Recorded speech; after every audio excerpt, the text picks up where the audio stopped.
Pessoal, boa noite. Então, iniciamos aí a nossa aula de falência e recuperação judicial. Vou ressaltar aqui, reforçar mais uma vez que, por gentileza, vocês não deixem o microfone ativado, porque isso pode. Estou vendo que ainda tem gente aí ativado. Então, por favor, desativem sempre o microfone de vocês, que assim nós conseguimos nos comunicar aí sem. Deixa eu só fechar isso aqui. E nós então iremos nos comunicar por aqui. Por isso peço a gentileza que não abram o. Não deixem o microfone aberto enquanto nós estivermos em aula, tá? Algumas pessoas já mandaram algumas perguntas. Vou aproveitar esses primeiros minutos aqui para a gente tirar algumas dúvidas que tratam da aula. O pessoal que mandar privado aqui, eu vou responder para todo mundo, tá? Se você quiser, não vou mencionar o nome, mas aqui um colega perguntou: é para baixar todos os arquivos do Drive ou tem algum específico? Mais uma vez, gente, a nossa aula, no Drive, eu sempre vou disponibilizar materiais que são importantes para o acompanhamento da aula. Então ali nós teremos vocês podem observar, ali tem alguns arquivos em Word, uma aula 2, né? Hoje nós iremos na aula 2, tá? Aula 2, falência e recuperação judicial. Esse é o nosso roteiro da nossa aula, tá? Da aula 2. Então aqui eu coloquei para vocês como se fosse, né, com as devidas proporções, uma lousa, tá? Eu vou fazer isso mesmo quando nós retomarmos as aulas presenciais, eu farei esse procedimento. Eu tenho adotado esse procedimento de aula. Aqui eu coloco alguns comentários que eu mesmo escrevo, né, uma parte que eu mesmo redijo sobre a matéria. Também coloco aí trechos de lei para a gente ir lendo junto. Tá? Algumas coisas, se vocês olharem só a lei, não tem que nem aqui. Eu coloquei o artigo 47. Tá? Ali está disponível para que vocês acessem a lei também. Mas acompanhando aqui pelo roteiro de aula, fica mais fácil, porque já está lá o artigo da lei, vocês já inserem ali, fica mais fácil, tá?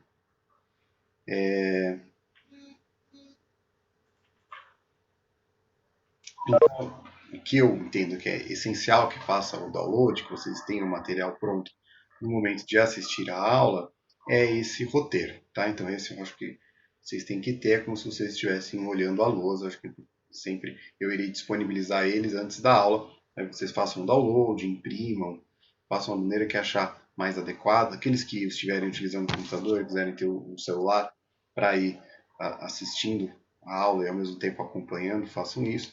Se conseguir abaixar, manter o áudio e ir acompanhando também é possível, tá? Então a gente vai resolvendo aí, contornando, tá? Os outros arquivos, por exemplo, um deles é a ementa do curso. Isso é importante que vocês tenham, que vocês saibam, ali tem um roteiro do que a gente vai tratar no decorrer do curso, mas não é essencial que vocês tenham, que esteja ali com ele em mãos na hora de assistir a aula, não é necessário.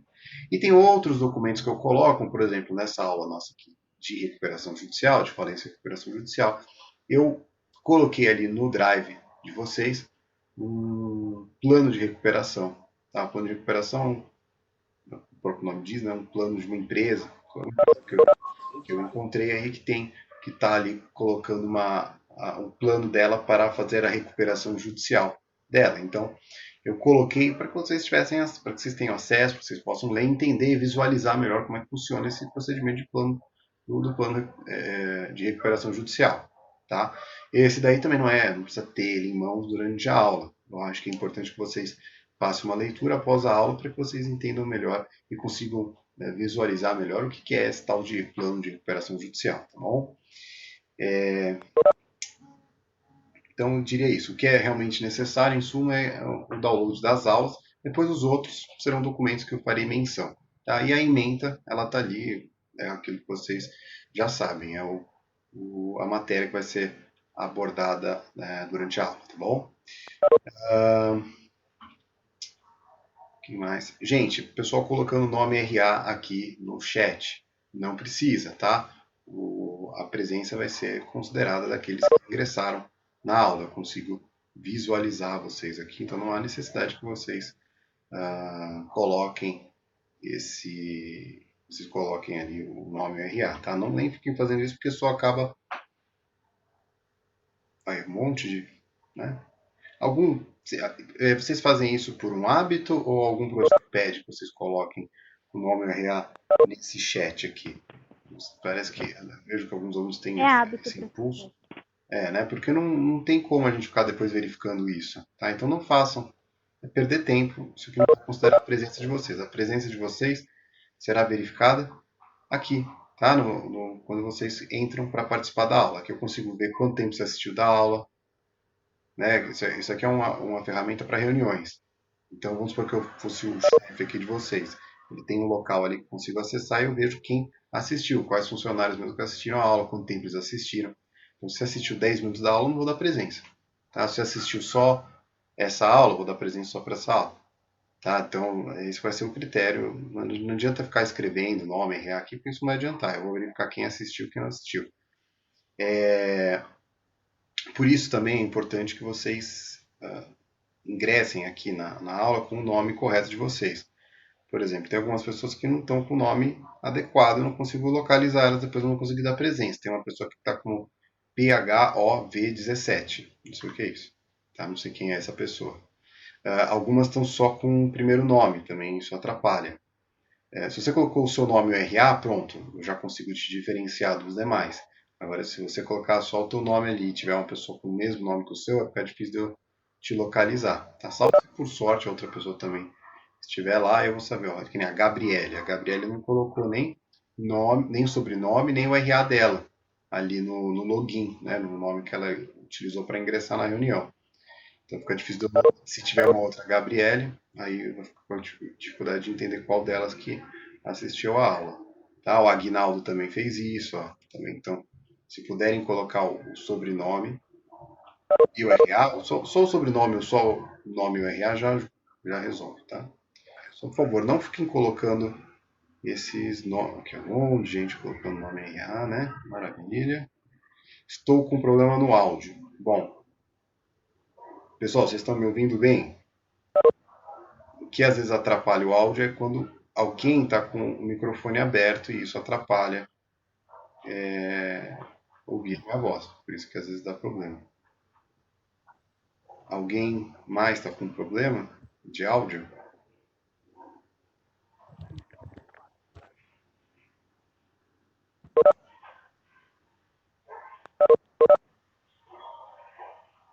Vocês estão acompanhando a aula, gente?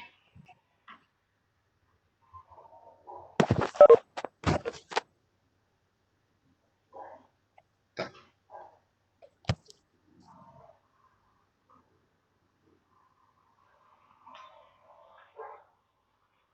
Mais uma vez, pessoal, desliguem o microfone, tá? Por favor.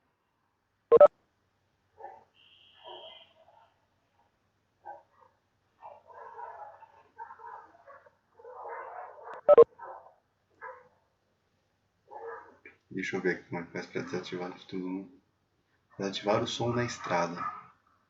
Na entrada. Bom. Bom, pessoal, então é o seguinte, como eu estou entrando aí no curso, no decorrer dele, mais ou menos no marco que é metade do curso, eu olhei o que vocês já viram de recuperação judicial e falência e coloquei aí como um marco a gente começar a ver a recuperação judicial. Tá? E se for o caso, mais ao final do curso, nós podemos retomar alguns conceitos lá de falência. Acredito que nós iremos chegar ali. Mas por hora eu quero tratar com vocês da recuperação judicial. Ela é que inaugura o procedimento propriamente dito, né? Ela geralmente antes da falência a gente vai ter esse procedimento de recuperação judicial, é uma tentativa de salvar a empresa, né? Nada impede do procedimento já iniciar na falência, tá? Então a recuperação judicial ela vai estar presente ali na legislação que vai ser o objeto da nossa aula, maneira esmagadora, que é a Lei 11.101 de fevereiro de 2005. Tá? Ela vai tratar, e eu vou dar uma retomada aqui bem superficial daquele conteúdo que me foi passado pelos colegas, aí pelo representante de sala. Disponibilizei esse material, não sei se todos tinham acesso, mas me parece que são as anotações aí de algum aluno, não sei se é do próprio representante, das aulas que já foram passadas. Então, aqueles que talvez tenham tido dificuldade nas aulas anteriores, eu acho interessante dar uma repassada ali nesse material que foi trazido pelo colega. Então, nós iniciamos ali, né, fazendo essa recuperação, essa revisão bem rápida, tá, gente? Uma revisão rápida, só para a gente entender o patamar que nós estamos no momento, tá?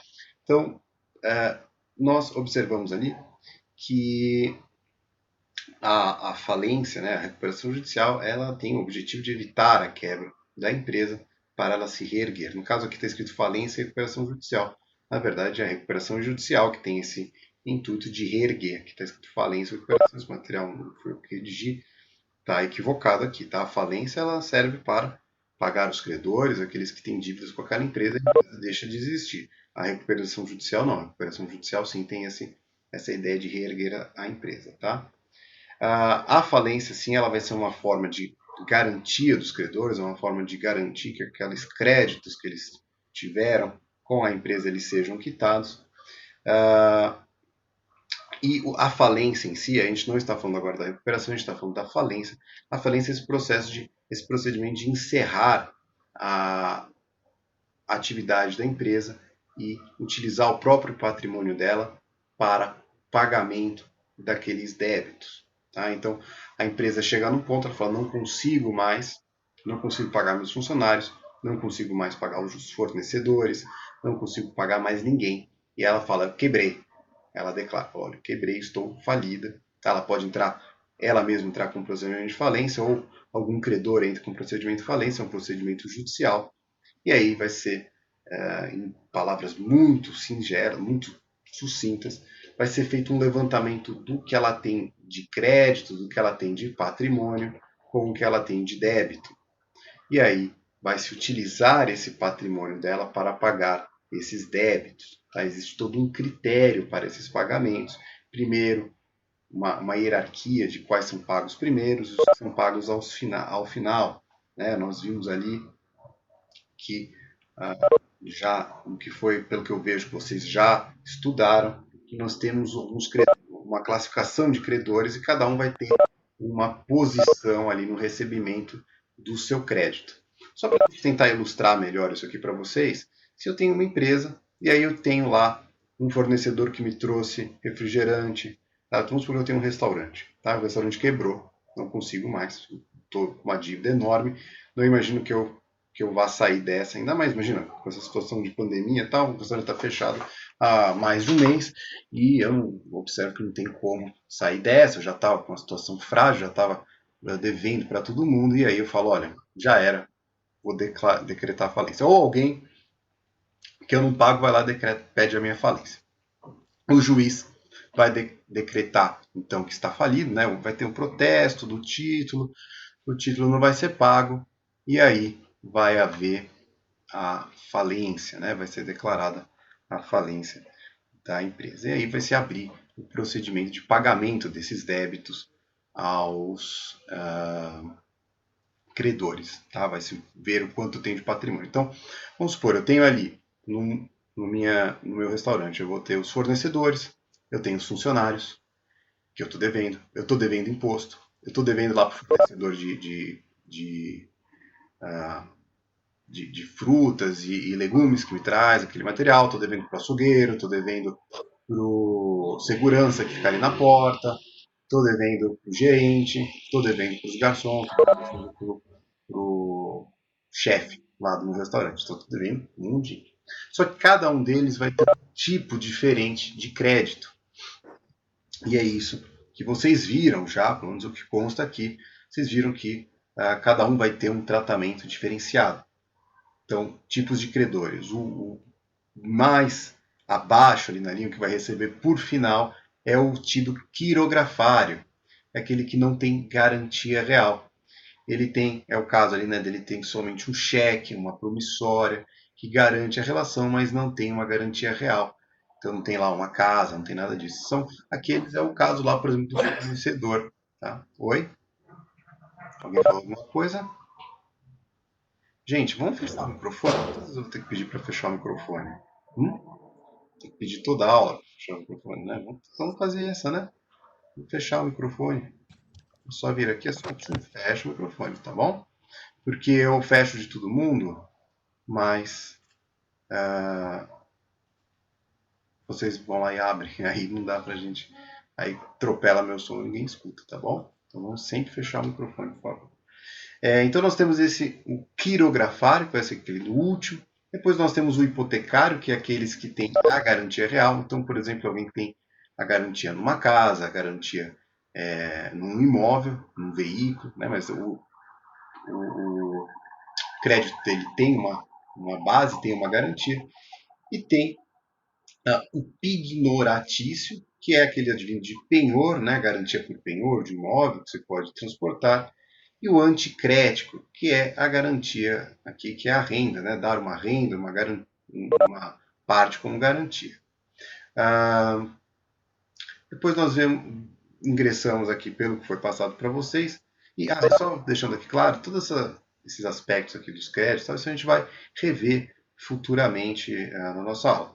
E aí eu fiz aqui o corte na parte da recuperação judicial. Você vê que uma das últimas matérias que vocês trataram foi da recuperação judicial. Por isso que é o que eu vou acabar aqui usando como corte inicial, mas eu pretendo, portanto, voltar ao que foi a parte de falência propriamente dita. Tá? É que da forma que foi, vai para a recuperação, depois volta para pedir falência, né? Então ficou, não sei se como foi redigido aqui, como eu não sei, não estive presente, não assisti às aulas de e vocês não conseguem entender bem qual foi a lógica. Então, vamos aí inaugurar o nosso procedimento de aula, estudando a parte da recuperação judicial. E aí depois nós estudamos a falência e a natureza dos créditos e assim por diante, tá? A recuperação judicial, gente, então a recuperação judicial de empresas é esse procedimento que tem por objeto um plano que vai reorganizar aquela empresa e tem o objetivo de viabilizar a superação da situação de crise econômica financeira do devedor, a fim de permitir a manutenção da sua fonte produtora, do emprego dos trabalhadores e dos interesses dos credores, promovendo assim a preservação da empresa, sua função social e o estímulo à atividade econômica. Então, gente, a recuperação judicial ela vai ser elaborada de tal maneira que vai possibilitar que aquela empresa não quebre, que ela não entre para a falência, ela vai ser recuperada. O objetivo da lei é garantir os empregos. Né? Uma empresa que quebra, uma empresa que não que deixa de existir, que vem a falir, isso não é bom para ninguém. Né? Ela vai deixar de fornecer empregos, vai deixar de fornecer um serviço. Aos credores, geralmente é ruim, porque eles não vão conseguir reaver todo o dinheiro que eles perderam. Então, se eu sou lá o fornecedor, você está me devendo lá 10 mil reais. Eu sou um credor quirografário. Desse restaurante aí que eu citei para vocês, vamos pensar naquele exemplo. Vocês acham que esse cara vai conseguir reaver alguma coisa? O restaurante ficava lá de aluguel. O que eu tenho no meu de patrimônio? Umas cadeiras, umas mesas, um buffet de salada, umas panelas, né? Quer dizer, quase nada. Eu não vou ter um patrimônio suficiente para garantir aqueles títulos, para garantir aqueles credores.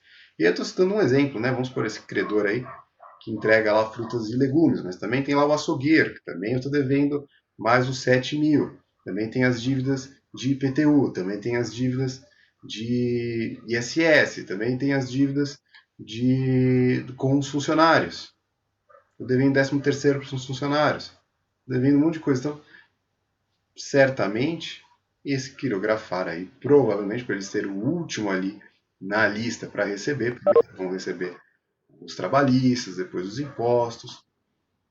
E aí, por fim, apenas o criptografar. Então, para ele também é ruim se a empresa quebrar, porque ele vai perder esses 10 mil. O que é ideal para ele? Que a empresa venha a se reerguer e pague aquela dívida dele, certo? Então, a recuperação judicial tem o intuito o quê? De ajudar o empresário que está passando por uma dificuldade, tem o intuito de manter aqueles empregos, é bom para os funcionários, que eles continuam trabalhando, espera-se que continuem recebendo, né? Não vão ter que entrar com demanda judicial, eventualmente até não receber, imagina, trabalhar e não receber. Né? Em situações mais graves que a recuperação judicial é mais violento, realmente aquele empresário não tem nenhum patrimônio, às vezes a pessoa fica até mesmo sem receber por dívidas trabalhistas. E é ruim para a sociedade, porque ela perde um negócio, né? Perde ali um prestador de serviço, e isso é ruim, diminui a circulação de dinheiro, assim por diante.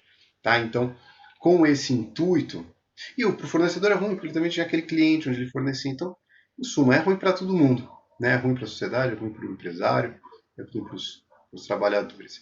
Então, com esse intuito que a legislação aventou, né, trouxe essa novidade, que é a recuperação judicial. Nós tínhamos antigamente a concordata, que era um procedimento mais rígido, mais difícil de conseguir.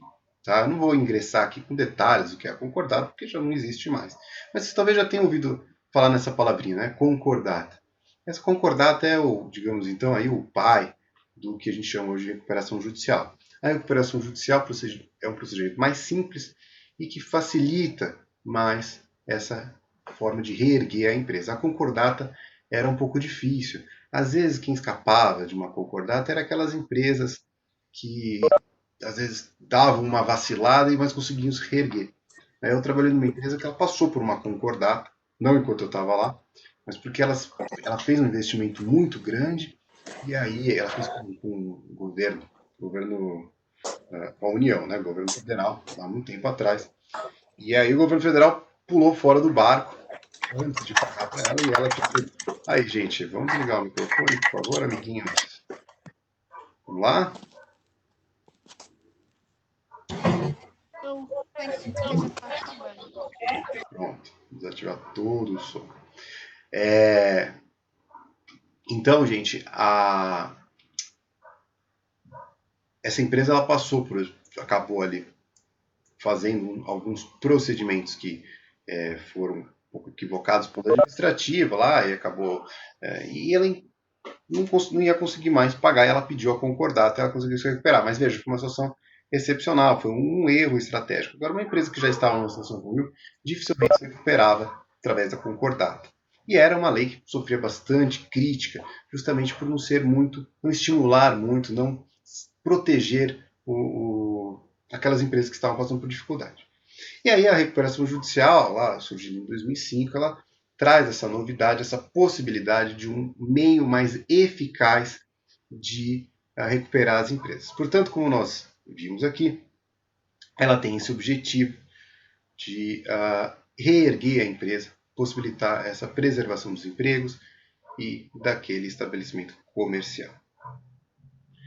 Alguns detalhes típicos da recuperação judicial, eu vou falar eles aqui de maneira mais rápida, mas também serão vistos com mais detalhe no decorrer do nosso curso, inclusive com atenção ao que a legislação trata. Tá? Primeiro eu faço um apanhado do que trata, assim, para sanar a dúvida de vocês, para matar a curiosidade de vocês, e depois a gente vai olhando cada um desses itens, onde é que está a previsão legal dela na legislação pertinente. Tá?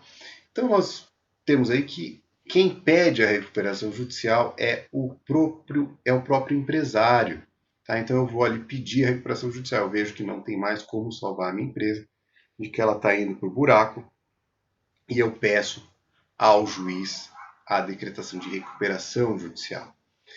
Geralmente, quando eu chego nesse ponto de pedir a recuperação judicial, eu já tenho um ou outro pedido de falência. A falência, imagino que talvez vocês já tenham visto, a falência ela é pedida por aqueles credores que não têm o título pago, que não têm aquela dívida paga. E aí você entra com um procedimento pedindo a falência da empresa. Fala, ó, tá aqui esse cheque. Cheguei lá, não pagou. O cheque voltou. Cheque borracha, né? O cheque voltou, não tinha fundo. Você vai lá, protesta houve o protesto, não houve o pagamento, você vai lá e pede a falência daquela empresa, tá bom? Estão acompanhando, pessoal? Tá todo mundo muito quietinho aí, né? Vocês estão acompanhando, estão Estamos entendendo? ouvindo. Ou só tá ligado aí e mudo? Tá ligado. Tá ligado no mudo? Estamos ouvindo. Tá todo mundo ouvindo? Boa noite, estamos acompanhando, professor. Sei. Sabe o que eu vou fazer? Eu vou começar a pegar. Porque vocês são turma nova, eu não quero ficar provocando vocês, mas eu tenho feito com as outras turmas, eu pego um nome aleatório aqui, ó, e falo para a pessoa dar um oi para mostrar que tá viva. Porque tem muita gente que coloca aqui, ó, a pessoa dando aula, põe ali, deixa ligado, Oi, tá? Não é não? Eu não vou fazer isso aqui na aula de vocês por enquanto. Mas nas próximas eu vou fazer, tá? Professor, o problema aqui é que todo mundo fala e tem som. Então ninguém está dormindo, fica tranquilo. Tá. E se vocês tiverem. Quando for a hora da gente falar, a gente fala. Isso. E aí, pessoal, já avisem a galera que eu vou fazer isso aí, tá? Eu vou cutucar alguém aqui e falar, ó, dá um oi aí. Beleza. Entendendo a aula que eu tô falando? Se a pessoa não souber, eu vou dar falta, hein? Tá? Porque tem ainda o pessoal que mantém a câmera aqui ligada e tal. O José tá com a câmera, eu sei que ele tá vendo. Agora tem um pessoal que fica ali, né? E não tá nem aí, né? Não tá nem vindo a aula. Então, bom. Tá, bom. Gente, E aí eu vou. Então, diante dessa, né, nesse contexto onde eu me deparo com pedidos de falência contra a minha empresa, ou às vezes eu percebo que eu não vou conseguir pagar aquele título. Falo, gente, estou devendo aqui 4 caras, os títulos vencem amanhã, eu não vou conseguir pagar, eu posso também pedir a recuperação. Mas geralmente é isso, né? Você tenta e fala, ó, espera. O cara vai, você vai enrolando os credores, vai enrolando, uma hora o cara não aguenta mais e pede a sua falência, vai pedir para que você vai pedir o pedido de falência, e aí você falou, opa, antes de que decretem a minha falência, fala, olha, assim, espera, para tudo, vou tentar a recuperação judicial.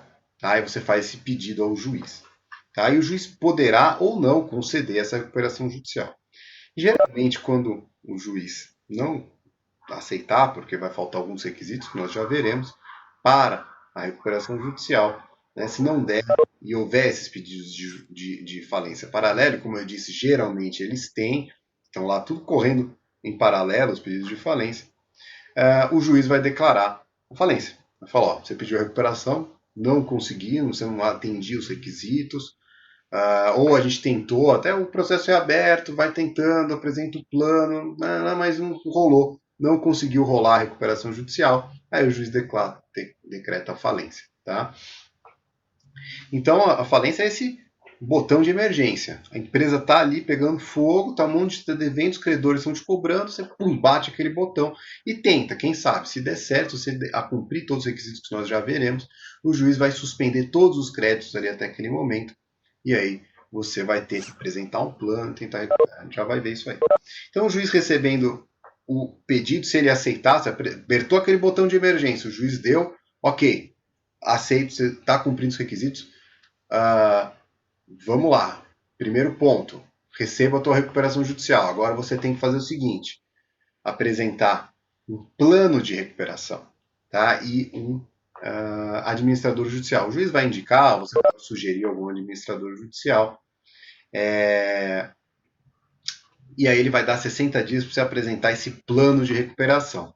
Tá? Lá no nosso Drive eu coloquei um plano de recuperação de exemplo para vocês. Então, fica aí como tarefa para casa, que vocês abram esse plano de recuperação e façam uma leitura dele. Vocês vão ver que esse plano de recuperação que eu peguei para vocês é bastante simples, é de uma empresa pequena. Né? Para vocês pegarem o plano de recuperação aí da Odebrecht, vocês vão ficar maluco, porque deve ser coisa assim, de mais de 500 páginas. A plano de recuperação da OAS era de mais de 200 páginas, porque são empresas grandes, que também tinham muito débito e tiveram que apresentar um plano bastante complexo. Essa que eu coloquei para vocês ela é mais simples, tá? Justamente para ficar mais fácil de vocês entenderem.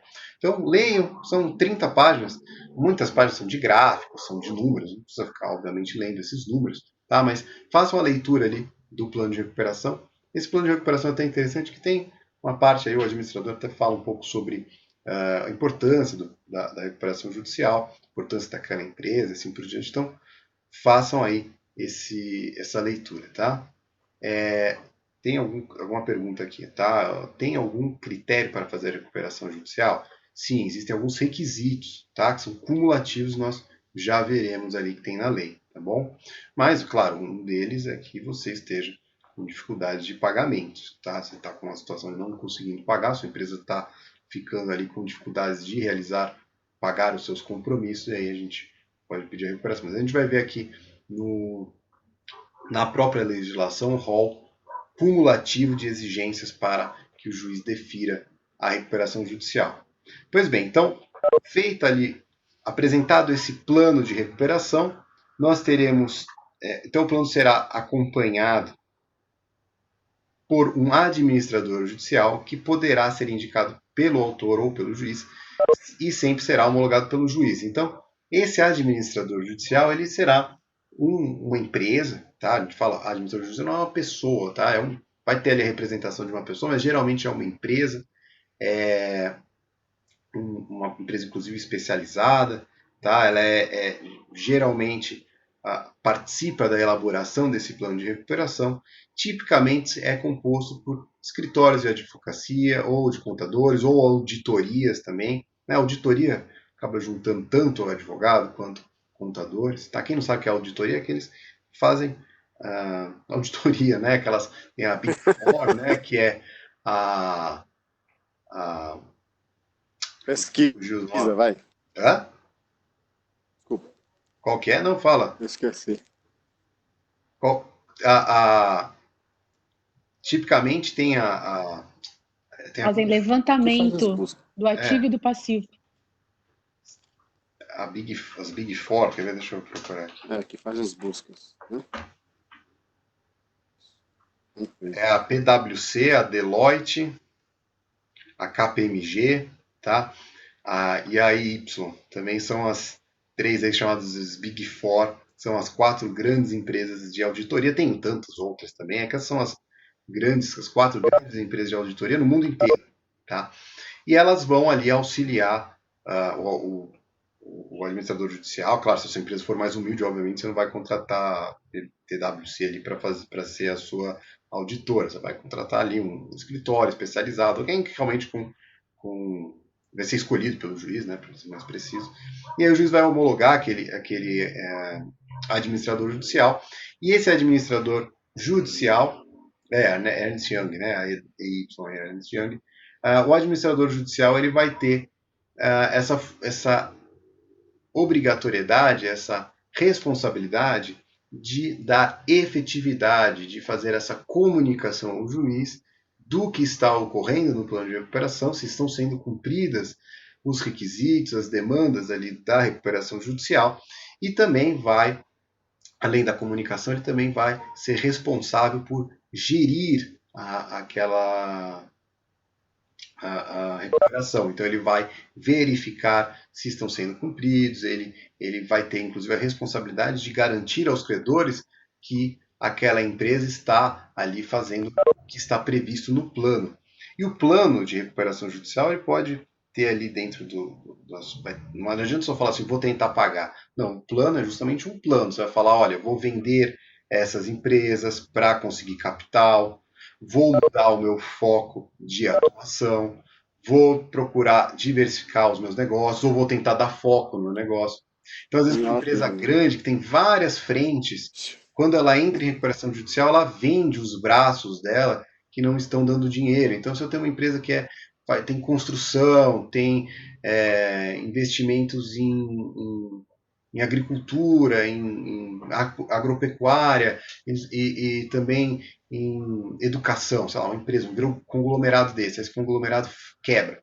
E aí eu posso começar a vender alguns braços. Eu vendo essa parte de educação, eu vendo essa parte de construção, vou dar foco aqui só na parte de negócio agropecuário, que é o que está dando mais dinheiro. Entendeu? Então você mostra isso para os credores como uma forma de falar, olha, a gente está aqui tentando reerguer a empresa, eu vou tirar aqui as partes ruins, vou vender elas, com essa venda eu vou me capitalizar, vou investir aqui, vou modernizar, vou fazer isso, vou mudar o meu foco. Bom, em suma, você vai apresentar esse plano, você vai dar uma justificativa e uma forma de tentar inovar ali o teu negócio para que ele continue vivo, que ele continue gerando lucro, tá? Aqui um colega falou da livraria Saraiva Cultura, né? Elas estão fazendo dessa forma, exatamente, é um bom exemplo, né? Elas estão ali mudando, então elas venderam algumas áreas, né? Acho que a livraria Cultura vendeu algumas áreas ali que eles tinham, né? E tentaram dar foco, por exemplo, no comércio eletrônico, deram uma limitada no nicho e assim por diante. A Avianca também é uma que está tentando aí, né, se recuperar. Já citei aqui para vocês a Odebrecht, a OAS saiu recentemente da recuperação judicial, ela conseguiu, tá vendo? A OAS era uma empresa que ia quebrar. E aí eles fizeram a recuperação judicial, conseguiram atender o plano de recuperação e saiu da recuperação. E agora ela está normal, tá? Ela encolheu, ela vendeu muita coisa do seu patrimônio, ela demitiu muita gente, ela foi encolhendo e se adaptou a uma nova realidade. Ela vendeu alguns investimentos que ela tinha, soltou debentures, né, que são formas de adquirir crédito fácil no mercado, jogou no mercado internacional também esses debentures, e ela conseguiu se capitalizar, conseguiu aumentar ali o seu dinheiro, né, sua bolsa ali, o seu cofre, e aí conseguiu se reerguer. Hoje é uma empresa mais enxuta, ela estava em São Paulo, acho que agora ela está em Guarulhos. Quer dizer, vão pagar um aluguel mais barato lá em Guarulhos, vão sair daqui de São Paulo. Ela ficava ali perto ali do West Plaza, ali perto do estádio do Palmeiras. Saiu de lá e foi para Guarulhos, um lugar mais barato. Então, quer dizer, ela cumpriu o plano direitinho. Tá? Essa aqui é a ideia quando se fala de recuperação judicial. E dá certo, dá certo. A gente vai ver muita empresa entrando na recuperação judicial depois, nos próximos anos, vocês possam ter certeza que vai ser, para quem é escritório de recuperação judicial, aí quem trabalha nessa área, vai ter bastante oferta nos próximos anos, eu tenho certeza, porque as perspectivas aí não são das melhores. Não quero ser quem traz a má notícia, né? Mas não sei se vocês sabem, a situação vai melhorar nos próximos meses / anos, né? Pois bem, então, bons exemplos aí trazidos pelos colegas. Estava falando aí do administrador judicial, então ele é um elemento fundamental para essa comunicação com o juiz. O juiz ele não tem como ficar acompanhando tudo que está acontecendo no processo de recuperação judicial. Para quem já teve a oportunidade de ver um processo de recuperação, e até eu vou mostrar aí nas próximas aulas para vocês, vou dar um link aí para vocês observarem como é um procedimento de recuperação judicial, ele é extremamente complexo, principalmente quando se trata de uma empresa grande. Né? Então, são processos com inúmeros volumes. Quando o processo era físico, ele tinha inúmeros volumes, era coisa assim de 500, 600 volumes, muito volume. Volumes são as pastas, né, que vão compor o processo. Hoje que é virtual é mais fácil, a gente acessa ali, mas vocês vão ver ali que tem 5.000 páginas, 6.000 páginas, às vezes é enorme a quantidade que o tamanho do processo. E ele é extremamente complexo. E o administrador judicial, portanto, faz esse meio de campo entre o juiz e a empresa que está passando pela recuperação. Não dá para o juiz ser um fiscal do cumprimento daquele plano. Primeiro porque o juiz sequer tem a expertise, o juiz não é um contador, ele não tem condições nem uma equipe suficiente para verificar se está sendo cumprido aquele plano. Ele precisa de alguém só cuidando disso. Quem vai fazer isso? O administrador. O administrador não é parceiro do empresário lá que está passando pela recuperação, pela empresa que está por recuperação. Não. Ele está ali, obviamente, com o intuito de ajudar, mas ele também é um bedel. Ele também tem o compromisso de falar efetivamente o que está acontecendo. Então, se ele observa que a empresa não está cumprindo alguns planos, que ela não está fazendo alguns pagamentos, ele tem como sua responsabilidade informar o juiz para que os credores também sejam informados de que aquele plano não está sendo cumprido. Então, a partir do momento que você pede a recuperação judicial, você também está se comprometendo a cumprir aquele plano que você mesmo apresentou. Tá?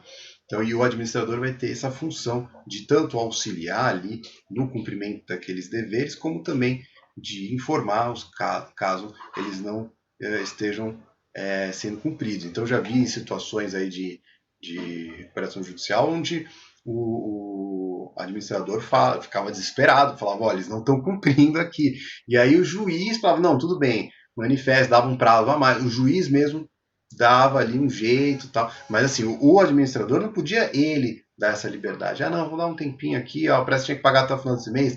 Tudo bem, dá para pagar até o final do próximo. Não, ele falava, ó, eles não pagaram, apresentava no dia seguinte, ó, não foi pago aqueles valores. E aí o juiz falava, olha, então vamos dar mais uns 15 dias. Manifeste-se. Aí eles se manifestavam, pediam mais 15 dias, aí o juiz dava. Tá? Então havia ali essa autorização por parte do juiz, mas o administrador não. O administrador tem esse dever, ele não está ali para passar pano pro recuperando, tá? Alguém aqui fez mais uma pergunta. E leva anos esse tipo de processo, né? Olha, o plano de recuperação, depende do qual o tamanho do plano de recuperação que você apresentou. Se o plano que você apresentou é de 2, 3 anos, vai durar 2, 3 anos. Se passar disso, você não cumpriu o plano de recuperação, logo você não conseguiu recuperar a sua empresa, ela vai quebrar. A falência, essa sim, às vezes é um procedimento que dura muitos anos. Principalmente quando a empresa é muito grande e tem muitos credores. Mas o plano de recuperação, né, a recuperação judicial, não vai demorar tanto assim.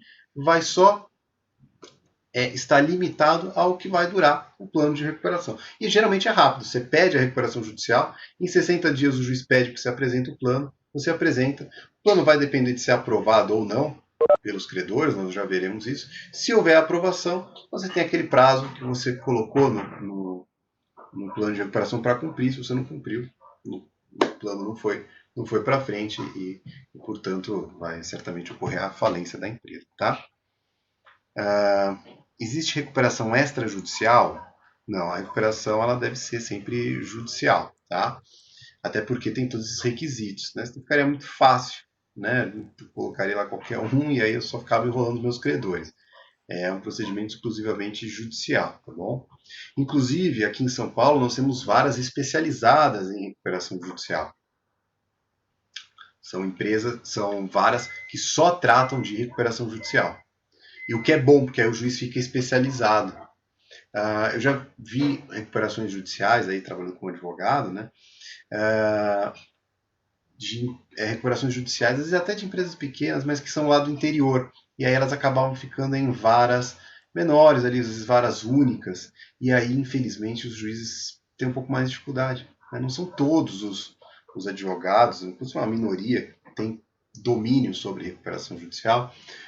E também o mesmo se aplica aos juízes. Muitos dos juízes têm um conhecimento muito aprofundado, por ser um procedimento próprio, um pouco atípico, devo confessar, né, numa legislação extravagante, né, não está aí no Código de Processo Civil, não está no Código Civil, ela está numa legislação própria, como eu bem apontei para vocês. Então isso muitas vezes acaba passando despercebido do desconhecimento dos juízes. E aí a gente se depara nessas varas que não são especializadas, às vezes que é adotado um procedimento um pouco inadequado. Aí a função do administrador judicial acaba sendo ainda mais importante, porque ele acaba não só auxiliando o juiz, mas como também, de certa maneira, conduzindo ali, né, tomando algumas iniciativas, e o juiz meio que vai confiando na figura do administrador. Mas, como eu disse aqui, em suma, estou aqui falando, né, das várias especialidades, mas aqui em São Paulo, no João Mendes, existem, geralmente fica lá, da última vez que eu fui, ficava lá num dos últimos andares ali do João Mendes, e são varas especializadas, são 2 varas especializadas em recuperação judicial, então elas só tratam de recuperação judicial. Isso traz uma segurança ali de que as decisões estão sendo tomadas por um juiz que tem conhecimento ali do assunto, tá? Porque não é porque o cara é juiz que ele sabe de tudo, né? Claro que ele deveria saber, né? Mas muitas vezes não sabe. Não é de hoje que você percebe que o juiz não tomou uma decisão sem o conhecimento adequado. Claro que ele tem que ir atrás, né? Se integrar do assunto, entender do assunto ali para decidir, mas infelizmente não é a realidade ali que a gente tem. Tá? Então aqui em São Paulo, pelo menos, a gente tem essa segurança aí dos juízes dos processos de recuperação caírem nessas varas especializadas. Gente, eu estou usando essas terminologias aqui, vara, vocês estão entendendo, né, o que é isso aí, né? Vara especializada, por quê? Porque, né, acho que vocês estão aí de 6º semestre, né, já já deveriam entender, mas não tem problema se você não entender, porque o direito é uma coisa meio esquisita mesmo. Às vezes tem palavras, terminologias que são meio estranhas, então se eventualmente você não entender alguma coisa que eu estou falando aqui, me chama a atenção que aí eu paro, dou uma explicadinha. Se não quiser que eu explique agora para não atrapalhar a aula, vocês me mandam lá no WhatsApp e eu respondo depois, tá bom? Com que pese, isso será o que vocês já deveriam saber. Mas não se sintam mal se vocês não souberem, porque é normal realmente. Às vezes a gente, como disse, são palavras muito estranhas, principalmente quem não atua, né? Então às vezes vocês não trabalham na área e aí é estranho mesmo, tá? O Celso perguntou quais são os critérios. A gente já vai ver, né? Claro, além da dívida, né? Como ele bem apontou, a gente já vai ver aqui os critérios, os requisitos para que ela peça a recuperação judicial, tá bom? Então, eu estava falando aí do administrador judicial. O administrador judicial, portanto, ele irá fazer o fluxo de caixa da recuperanda e terá como principal função dar cumprimento ao plano. Ele tem a responsabilidade objetiva. Vocês já estudaram responsabilidade, lembra da responsabilidade objetiva? Ele tem responsabilidade objetiva para que o plano seja aplicado. Por isso que ele fica ali todo paranoico para mostrar para o juiz que o plano está sendo cumprido. Só fazer uma mudança aqui, pronto. Após a aprovação do plano, os créditos até a decretação da recuperação ficam suspensos, mas os adquiridos durante a recuperação não estão. Então, quando eu peço a recuperação, o juiz vai ver se eu tenho os requisitos. Se tiver os requisitos, ele vai pedir em 60 dias que eu apresente o plano de recuperação. E vai escolher o administrador judicial. Eu apresento o plano, apresento o administrador judicial, ou ele apresenta, o juiz homologa o administrador judicial, e aí o plano vai ao conhecimento dos credores. Os credores podem aprovar ou podem não aprovar o plano de recuperação. Se aprovar o plano de recuperação, o administrador vai atentar para ver se está sendo cumprido. Se tudo for cumprido, se tudo der certo, quer dizer, eu já paguei aquelas dívidas, né, porque o plano vai mostrar formas de pagamento, vai falar, olha, você vai pagando as dívidas assim, nesse sentido, não vai ter juros, blá, blá, blá. E aí terminou o plano, cumpri, acabou, a empresa sai zeradinha. Se eu não cumprir, o juiz vai decretar a falência. Tá? Então, nesse período aí que dura a recuperação judicial, os créditos eles ficam suspensos. Então, se eu devo para você, se eu devo para você, se eu devo para você, eu aperto aquele botão de emergência, que é a recuperação judicial, a minha empresa estava indo para catástrofe, pum, apertei aquele botão de emergência, tudo para, o tempo para, aquelas dívidas todas param, e aí eu posso me reorganizar, e aí eu vou pagando aos poucos ela, dentro do meu plano, e até encerrar. Só que enquanto apertei esse botão, durante aquele período que eu estou de recuperação, as dívidas que eu vier adquirindo ali no decorrer, eu tenho que pagar. Eu não tenho, esse botão não se aplica a essas dívidas que eu vou adquirindo durante a recuperação. Então, apertei o botão de emergência da recuperação judicial. Tempo parou. Só que eu continuo trabalhando ali, atendendo as previsões do plano, e vamos supor que um funcionário meu, que eu demito um funcionário meu. Né? Eu preciso pagar aquela dívida trabalhista dele só quando acabar o plano, só dentro do plano de recuperação? Não, eu tenho que pagar aquela dívida trabalhista dele como normalmente eu deveria pagar, dentro dos prazos legais, certinho ali. Tá? Eu estou ali durante a recuperação judicial e o cara vem e me entrega, eu compro, por exemplo, um carro. Eu tinha um caminhão, vendi e comprei um carro. Então eu tinha lá um caminhãozinho para economizar, eu vendi ele e comprei uma Fiorino. Eu preciso pagar essa Fiorino? Essa dívida da Fiorino? Claro que eu preciso. Tá? Essa dívida não vai ficar suspensa. Tá? Ou o cara me forneceu ali algumas coisas depois que eu pedi a recuperação judicial. Eu tenho que pagar para ele aquela dívida? Tenho que pagar aquela dívida, tá? Normalmente, eu não vou conseguir jogar essas dívidas que advêm após a decretação da recuperação judicial, não vou poder jogar elas na recuperação. Essas daí eu tenho que cumprir normalmente. Por quê? Porque senão o cara vai lá e pede a minha falência. E aí eu vou falar, juiz, joga aí na recuperação. O juiz vai falar, não, essa daí não pode entrar na recuperação judicial. Essa daí você tem que cumprir, porque essa foi adquirida após você apertar o botão de emergência. Você só pode apertar o botão de emergência uma vez. E aí depois você não pode usar mais ele. Aí você tem que cumprir o que você se comprometeu e vai ter que pagar esses credores aí que vão adquirir no decorrer da história, tá? Professor, empresas de capital misto também se enquadram na recuperação ou a falência em se encaixando a legislação prerrogativa especial? Todo o negócio jurídico tem a possibilidade, toda empresa, toda pessoa jurídica tem a possibilidade de se valer da recuperação judicial e também do procedimento de falência. A gente vai ver que para microempresa, para empresas de pequeno porte, há um procedimento um pouco mais simples, um pouco mais barato, né? Porque a gente está falando aí de uma empresa geralmente com menos condições de contratar, às vezes, grandes profissionais, de apresentar algo muito complexo. Então, para elas, é apresentado um plano um pouco mais simples. Salvo engano, esse plano de recuperação que eu apresentei para vocês, ali que está lá no Drive, salvo engano, ele é de uma empresa de pequeno porte. Não tenho certeza, mas se eu não me engano, é de uma empresa de pequeno porte. Não, tanto que a dívida dela, pelo que eu vi por cima, o pedido do plano de recuperação é de 2018. E a dívida total é de 1,5 milhão. Não é muito, é claro, para a gente 1,5 milhão é muito, né? Mas para uma empresa não é tanto assim. Então, eu acredito, salvo engano, salvo melhor juízo, aquela empresa lá é de pequeno porte. Depois, quando vocês derem uma olhadinha lá, confiram e me falem, tá? Inclusive, se vocês tiverem curiosidade, e aí fica até provocação, tentem ver se vocês encontram como é que está a situação dessa empresa hoje. Porque eu vi esse plano de recuperação, mas não vi o processo, como é que está o processo de recuperação judicial. Depois dê uma olhada, vê se eles estão cumprindo o plano de recuperação, se não estão. Aqueles alunos mais que se viram um pouco mais na internet aí, conseguem acessar, façam isso. Se não, depois a gente faz junto. Eu vou ver se eu abro aqui uma página, um processo judicial, talvez até jogue ali no Drive para vocês um processo de recuperação, para que vocês vejam como funciona. Aí a gente dá uma olhadinha junto nele, tá? Professor, no exemplo da dívida trabalhista, uma pergunta aqui. Se parte dela se referir a dívidas anteriores ao deferimento do plano, sim, tudo bem. Se for anterior ao deferimento do plano, ela vai ter esse botão de emergência aí.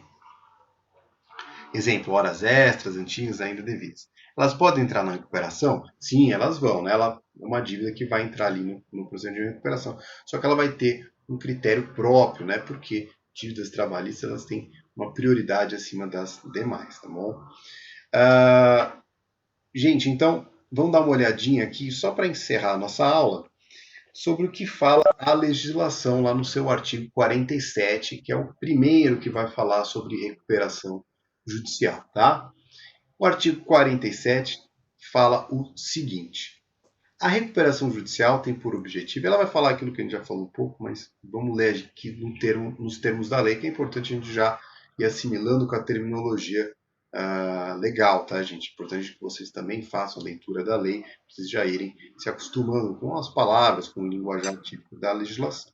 Então, o artigo 47 vai falar o seguinte: a recuperação judicial tem por objetivo viabilizar a superação da situação de crise econômico-financeira do devedor, a fim de permitir a manutenção da fonte produtora do emprego dos trabalhadores e dos interesses dos credores, promovendo assim a preservação da empresa, sua função social e o estímulo à atividade econômica.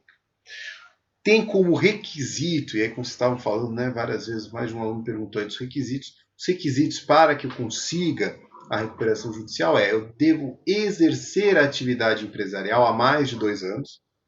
A empresa novinha ali de 1 ano, 1 ano e meio, não vai conseguir. Eu tenho que exercer a minha atividade empresarial há mais de 2 anos. Não ser falido, obviamente, ou estar, ou se eu for estar reabilitado, quer dizer, se eu falir, mas já estou reabilitado, não ter obtido recuperação judicial nos últimos 5 anos, então também, não dá para ficar usando recuperação judicial uma atrás da outra. Por que tem isso aqui? Porque senão, imagina só, sair da recuperação, começo a me afundar de novo em crise, uso de novo aquele botão. Quer dizer, ia ter empresa que só ia viver em recuperação judicial. Ia ser muito comum. Eu faço lá o investimento, fico devendo um monte, peço recuperação. Aí eu vou pagando, sem juros, sem correção, com aquele jeito melhor ali. Me recuperei, volto a atuar, 1 ano atuando, me afundo de novo em dívida, de novo peço recuperação. Não pode. Se eu utilizar desse procedimento, a segunda vez não vou conseguir. Por quê? Porque eu tenho que estar pelo menos há 5 anos limpo, sem me utilizar dos pedidos de recuperação. Tá? Então tem que ter essa estabilidade de 5 anos. Passou esses 5 anos, comecei a mal lá, posso me valer de novo, mas durante 5 anos não posso. E aí o empresário tem que tomar cuidado, né? Porque se ele toma um pedido de falência, ele pode se complicar e pode realmente vir a falir. Tá? Então, 5 anos pagando tudo direitinho, sendo conservador, sem fazer nenhuma maluquice. Não ter obtido recuperação especial nos últimos 5 anos, nós veremos aí da recuperação especial. Antigamente, aqui o prazo era de 8 anos, passaram a 5 porque entendiam que não havia o porquê tratar a recuperação judicial e a recuperação especial de maneiras distintas. Tá? E não ter sido condenado por crime falimentar, quer dizer, não ter praticado algum ato criminoso. Nós veremos os crimes falimentares mais para frente e não vai poder ter tido uma condenação de natureza criminosa no âmbito falimentar, tá? E na legislação, vamos ler aí junto que fala a Lei de Recuperação Judicial e de Falência, que fala lá no seu artigo 48, ele vai estabelecer o seguinte aqui, pessoal.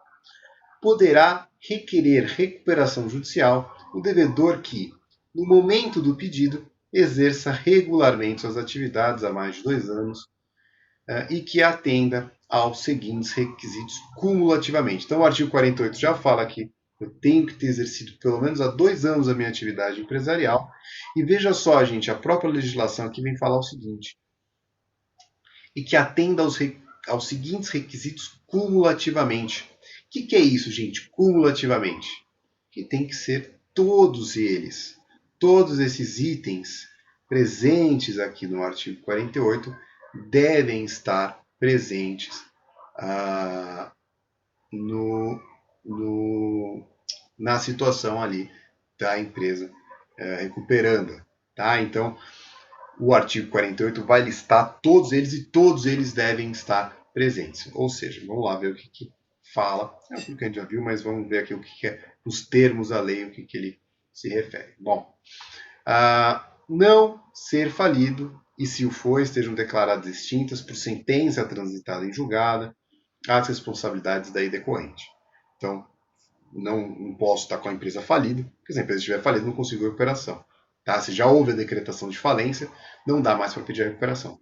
Se só tem um pedido de falência, aí dá. E é geralmente o que acontece na prática. Eu estou lá, recebo o pedido de falência, ainda não estou falido, só recebi o pedido de falência. Lá judicial, você entra com um pedido de falência judicial.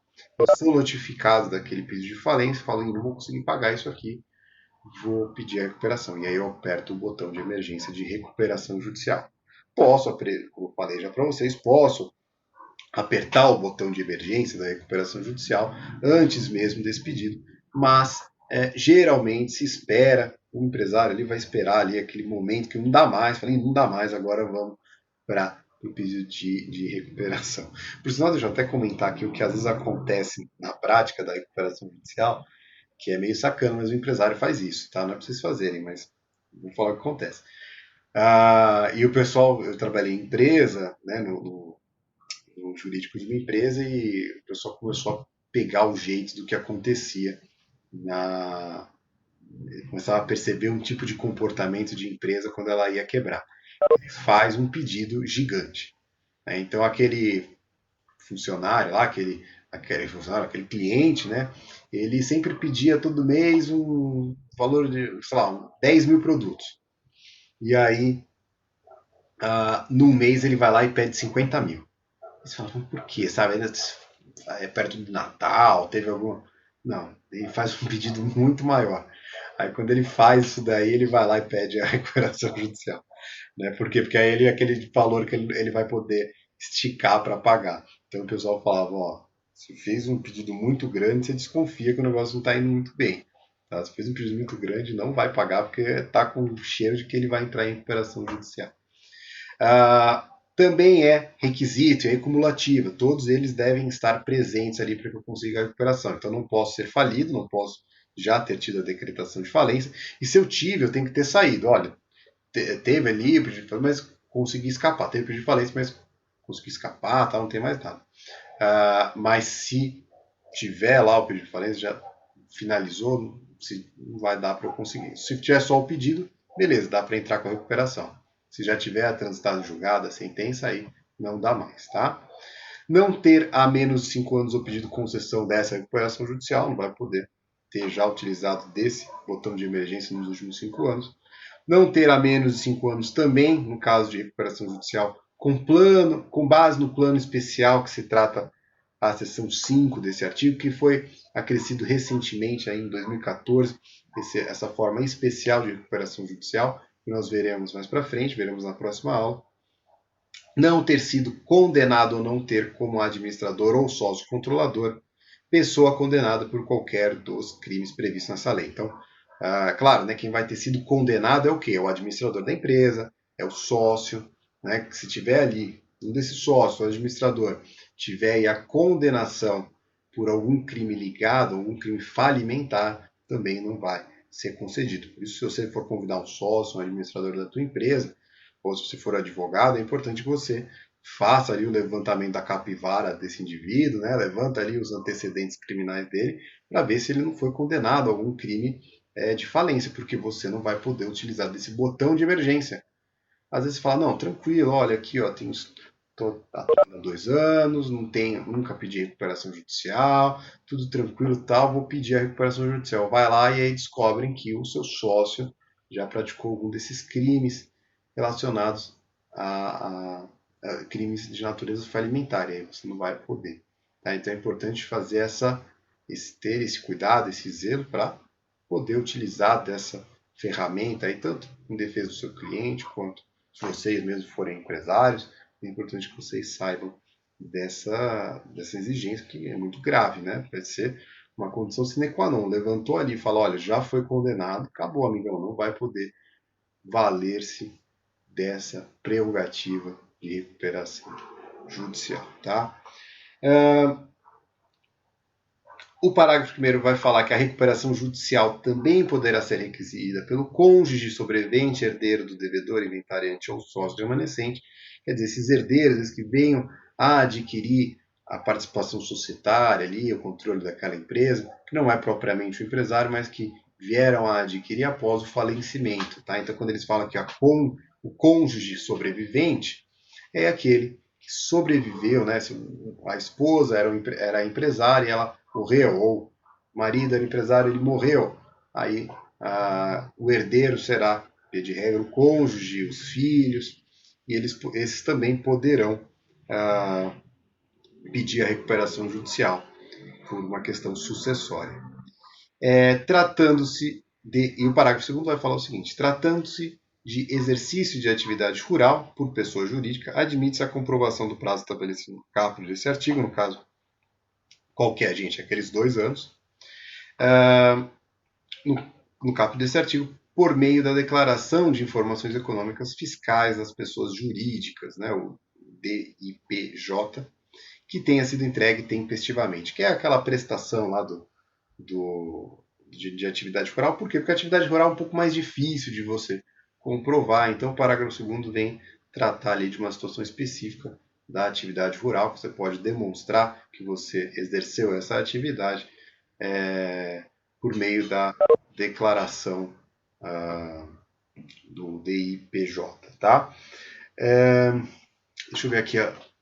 Bom, gente, eu vou encerrar aqui a nossa aula e nós continuamos na próxima. Não falta muito para terminar essa nossa aula 2 aqui. E aí na próxima aula a gente fala um pouco mais de recuperação judicial. Acho que a gente vai ver, talvez, na próxima aula, mais uma, falando sobre a recuperação judicial. Tá? Até porque tem uns procedimentos novos que eu acho importante que a gente fale. Tá? Deixa eu ver aqui o que vocês estão falando. Professor, o prazo de 5 anos conta do deferimento do plano ou... Eu vou encerrar aqui a gravação, que assim